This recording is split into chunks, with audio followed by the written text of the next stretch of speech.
नमस्कार दोस्तों, horror high के आज के एपिसोड में आप सभी लोगों का स्वागत करता हूँ। आज जो मैं कहानी लाया हूँ, ये कहानी सुनिए और बताइए आपको कैसी लगी। तो चलिए शुरू करते हैं। एक बार की बात है, एक लड़की थी जिसका नाम सारिका था। सारिका 15 साल की लड़की थी जो छुट्टियों में अपने गांव दादा दादी के घर घूमने जाती थी। सारिका जब अपने दादी के घर पहुंचती है तो उसके दादा दादी अपनी पोती से मिलकर बहुत खुश होते हैं, पर यह बात किसी को भी पता नहीं थी कि जल्दी ही इनकी खुशी पर ग्रहण लगने वाला है। सारिका का कुछ दिन तो गांव में बहुत अच्छे से बीता। फिर एक दिन सारिका अपने सहेलियों के साथ गांव के बगीचे में खेल रही थी। सारिका खेलते खेलते आम के पेड़ को देखती है। उसके बाद वो अपनी सहेलियों से कहती है, चलो ना आम तोड़ते हैं। सारिका एक ईंटे से आम को तोड़ने की कोशिश करती है और उसका ईंटा आम पर लग भी जाता है, जिससे आम गिर जाता है और आम गिरते हुए थोड़ी दूर मिट्टी में दबे एक पोटली के पास चला जाता है। सारिका जब आम लेने वहां पहुंचती है तो उसे पोटली का थोड़ा हिस्सा उसे दिखाई देता है। वो सोचती है कि ये क्या है। ये सोचकर वो पोटली बाहर निकालती है और उस पोटली को खोलकर देखती है तो उसमें से उसे कंगन मिलते हैं जो बहुत पुराने दिख रहे होते हैं। सारिका को तो पता भी नहीं था कि ये कंगन उसकी जिंदगी का सबसे भयानक हिस्सा बनने वाला है। वो कंगन उसे अपनी ओर और आकर्षित कर लेता है, जिसकी वजह से वो कंगन अपने घर में लेकर चली जाती है। घर आकर वो सारी बातें अपनी दादी को बताती है और वो कंगन भी दिखाती है।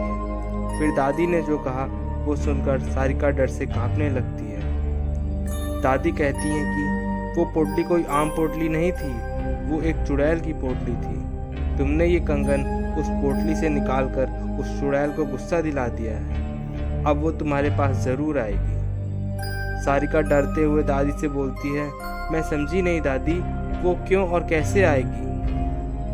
दादी ने बोला, ऐसी पोटली में भटकती हुई आत्माओं को कैद करके जमीन में गाड़ा जाता है और तुमने उस पोटली को जमीन से निकाला है। उसका कंगन भी तुम लेकर आ गई हो। तुम इस मनहूस कंगन के साथ उस चुड़ैल को भी अपने पीछे ले आई हो। ऐसी भटकती हुई गुस्सैल चुड़ैल अपना बदला जरूर लेती हैं। वो चुड़ैल भी हमसे अपना बदला लेने जरूर आएगी। सारिका इस बात से डरती तो है, पर उसे ज्यादा यकीन नहीं होता। वो जाकर अपने कमरे में सो जाती है।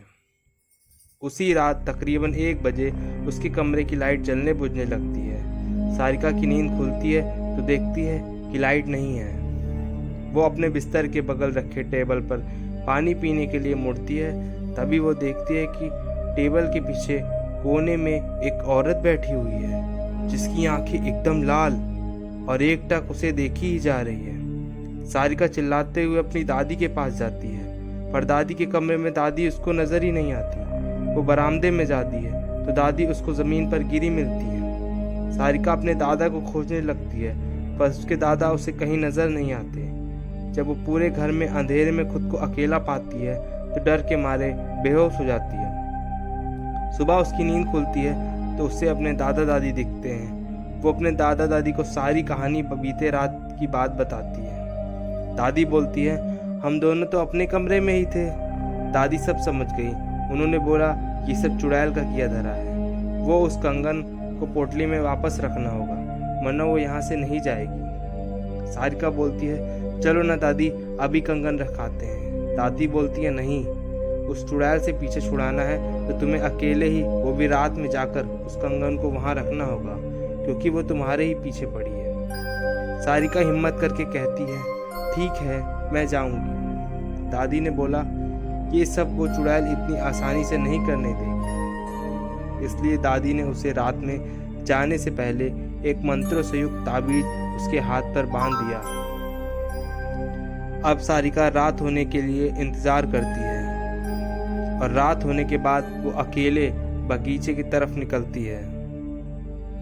थोड़ी देर बाद उसे किसी के रोने की आवाज सुनाई देती है। पर दादी ने कहा था, वो चुड़ैल तुम्हें अपनी ओर आकर्षित करेगी। तुम उसकी तरफ ध्यान मत देना, वरना वो तुझे अपने कब्जे में कर लेगी।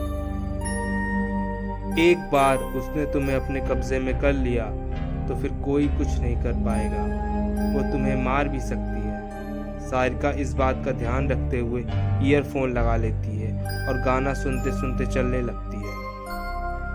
तभी कुछ दूर जाने पर उसका मोबाइल काम करना बंद कर देता है। फिर भी वो चलती रहती है और उस पोटली के पास पहुंच जाती है जहां पर वो गाड़ी थी। तभी उसे महसूस होता है कि पीछे कोई खड़ा हुआ है, पर दादी ने कहा था उसकी तरफ मत देखना, नहीं तो वो तुम्हें छोड़ेगी नहीं। दादी की बात मानकर वो पीछे नहीं पलटती और डर की वजह से वो पसीने से लथपथ हो जाती है। फिर भी वो हिम्मत करते हुए उस पोटली को खोलकर उसमें कंगन रखती है और ज़मीन में गाड़ देती है और आंखें बंद करके वहाँ से निकलने ही वाली रहती है। जैसे ही पीछे मुड़ती है, सामने एक बड़े बड़े बाल में एक औरत आकर खड़ी हो जाती है। उसकी आंखें एकदम सफ़ेद थीं, मानो उसकी आंखों में पुतली ही नहीं थी। उसके मुंह का जो शरीर, उसके चेहरे का जो नक्शा था वो बिल्कुल बिगड़ा हुआ था। उसके शरीर में आंखें थी लेकिन उसकी नाक नहीं थी। दांत थे बड़े बड़े नुकीले नुकीले से और उनमें अजीब तरह का कुछ खून या काला काला कुछ लगा हुआ था। उसके कपड़े भी अजीब तरह के थे, वो फटे कपड़े लग रहे थे, कोई पुरानी साड़ी लग रही थी। सारिका ये सब देखकर बहुत बुरा डर जाती है और वहीं पर बेहोश हो जाती है। सुबह उठती है और उसके बाद देखती है कि सब खेत वाले उसके पास आसपास खड़े हैं। उसके बाद घर पे जाकर वो अपने दादा दादी से बताती है कि ऐसे ऐसे बात हुई। रात में सोने के टाइम जब वो सो जाती है तो उसे एक सपना आता है। सपने में चुड़ैल आसे बोलती है, तू बच गई मेरे हाथ से, तूने अगर मेरा कंगन वापस नहीं किया होता तो मैं तुझे अपने साथ लेके जाती। और सपने में ऐसा बोल के उस दिन के बाद से कोई भी सपना या कोई भी चुड़ैल उसको परेशान नहीं करती है। पर वो इतनी डर जाती है कि दूसरे ही दिन अपने वापस शहर चली जाती है अपने मम्मी पापा के पास। सारिका अब जिंदगी का ये जो खौफनाक हिस्सा था वो आज भी सोचने पर डर जाती है। आज सारिका करीब 25 साल की हो गई है, लेकिन ये खौफनाक मंजर उसको आज भी याद है और जब भी वो इसे याद करती है डर से कांपने लगती है। तो दोस्तों, आज की कहानी यही थी। आज की कहानी आप लोगों को कैसी लगी कमेंट करके ज़रूर बताएं। और आप लोग मेरा वीडियो देखते तो हैं पर चैनल को सब्सक्राइब नहीं करते, तो चैनल को ज़्यादा से ज़्यादा सब्सक्राइब करें। शुभ रात्रि।